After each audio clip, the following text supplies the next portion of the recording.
नमस्कार दोस्तों, मैं शिवा आपको स्वागत करता हूं हमारे और आपके चैनल द हिंदू स्टोरी में। महाभारत की कहानी में गांधारी का श्री कृष्ण को श्राप देना एक महत्वपूर्ण घटना है जो युद्ध के अंत में घटित होती है।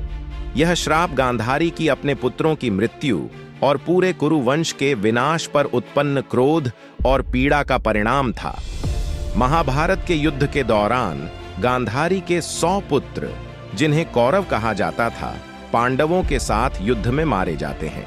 युद्ध के अंत में जब दुर्योधन और उसके भाइयों सहित सभी कौरवों का विनाश हो जाता है तो गांधारी अत्यंत दुखी और आक्रोशित हो जाती है। उसने अपने पुत्रों के भविष्य के बारे में कभी कुछ बुरा नहीं सोचा था और हमेशा उनके लिए सुखी और समृद्ध जीवन की कामना की थी, परंतु युद्ध ने उसकी सभी आशाओं को नष्ट कर दिया।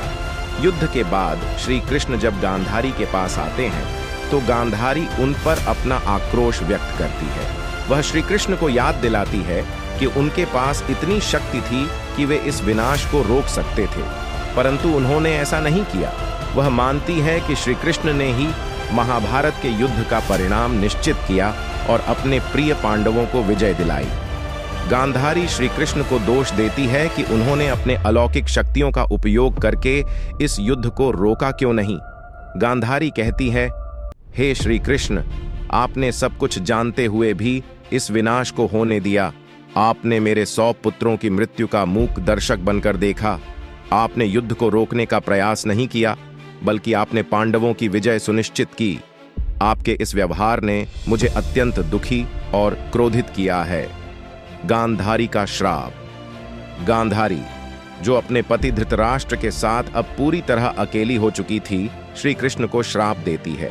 वह कहती है, हे कृष्ण, जिस प्रकार मेरे पुत्रों का विनाश हुआ है उसी प्रकार आपके यादव वंश का भी नाश होगा।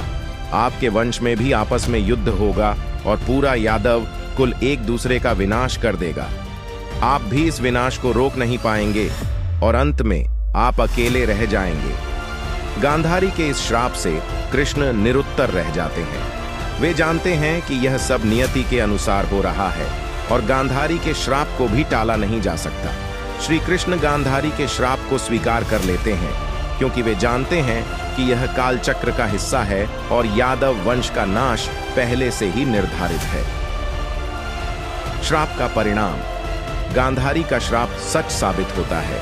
श्री कृष्ण के यादव वंश में कुछ समय बाद आपस में कलह उत्पन्न होती है जो एक भीषण युद्ध का रूप ले लेती है।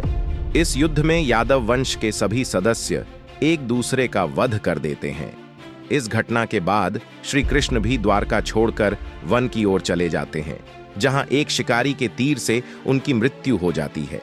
इस प्रकार गांधारी का श्राप पूरा होता है और श्री कृष्ण का यादव वंश समाप्त हो जाता है। गांधारी का श्राप और उसका परिणाम महाभारत की कथा का एक महत्वपूर्ण हिस्सा है जो यह दर्शाता है कि कैसे कर्म और नियति का खेल चलता है। गांधारी का श्राप उस पीड़ा और दुहक का प्रतीक है जो किसी माता को अपने पुत्रों के विनाश के बाद होता है। श्री कृष्ण, जो स्वयं भगवान थे, इस श्राप को स्वीकार करते हैं और उसे अपनी नियति के रूप में अपनाते हैं। आप हमसे जुड़े रहने के लिए हमारे चैनल को लाइक, शेयर एंड सब्सक्राइब जरूर करें। नमस्कार।